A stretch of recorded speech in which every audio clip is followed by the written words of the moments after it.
Alright, in this tutorial we are going to look at how to create a watermark for your images, especially if you'll be putting them up on the web through social media so you can get your recognition. So the first thing you should do is obviously figure out what kind of watermark you want. Do you want your name? Do you have some kind of blog already with a certain name or a YouTube channel or something that you'd like to connect your photo name with? So I'm just going to hit a File, New, and I'm going to create a new canvas.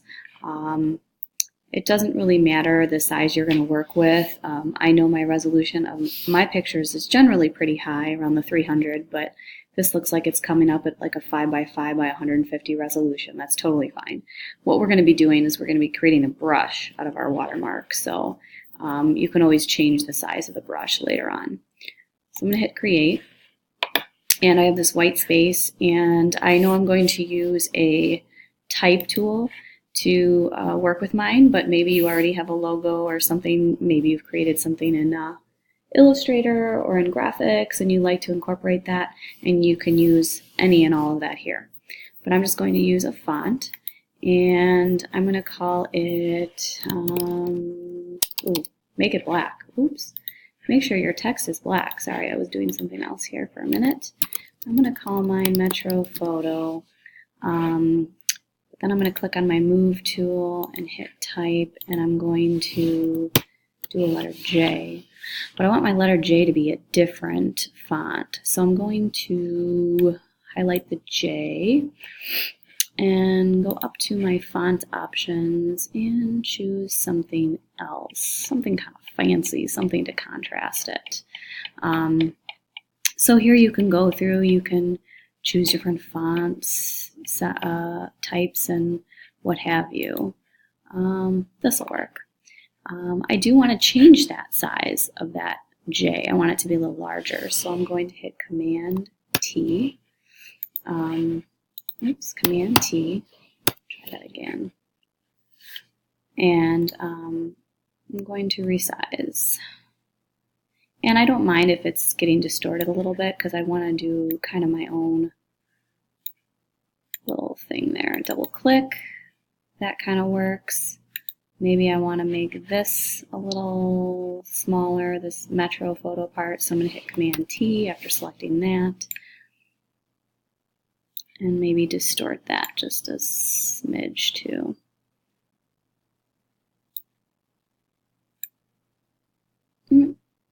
Alright, so when you've got what you think you like, now first of all, I'm trying to kind of make a logo out of this, and I have two layers here. So if I want to do something with linking them, I'd have to select these and link them if I want to resize and do some different things there. But anyhow, I think this will work for me. So what I'm going to do is I'm going to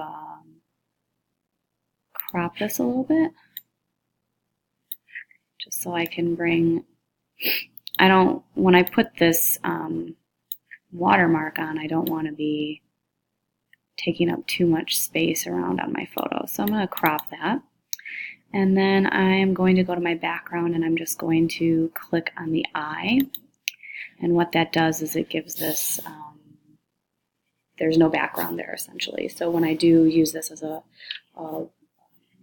watermark, I won't have this background space also pasted onto my photo. What you will then need to do is go up to File,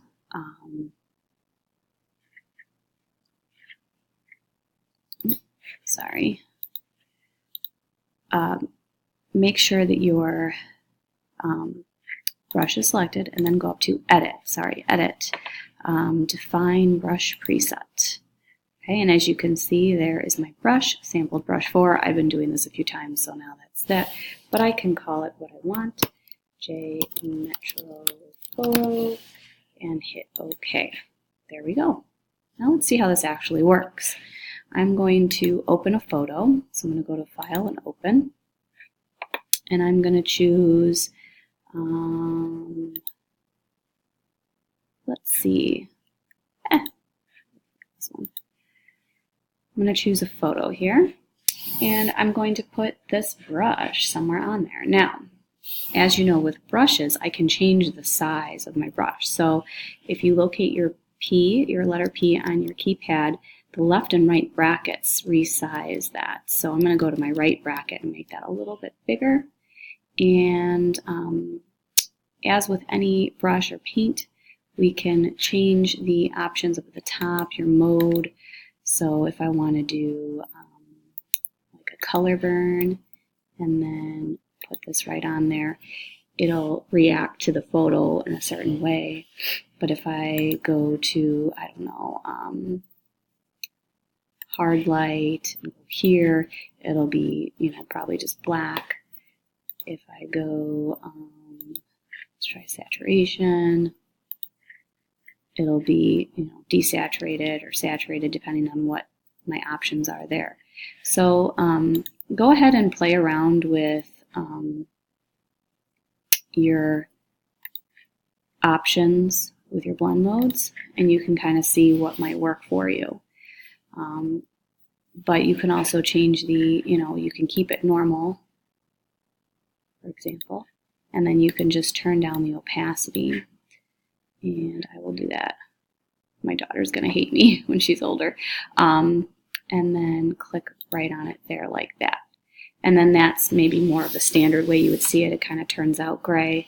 Now, as you can see in my layers, this is printed right on my photo, right on this photo. So if you don't want it to hurt your photo, make sure you do a file save as for this photo, and then save this one to put on the web, or to put on your resume or whatever, so that no one can steal your work. All right, happy watermark making.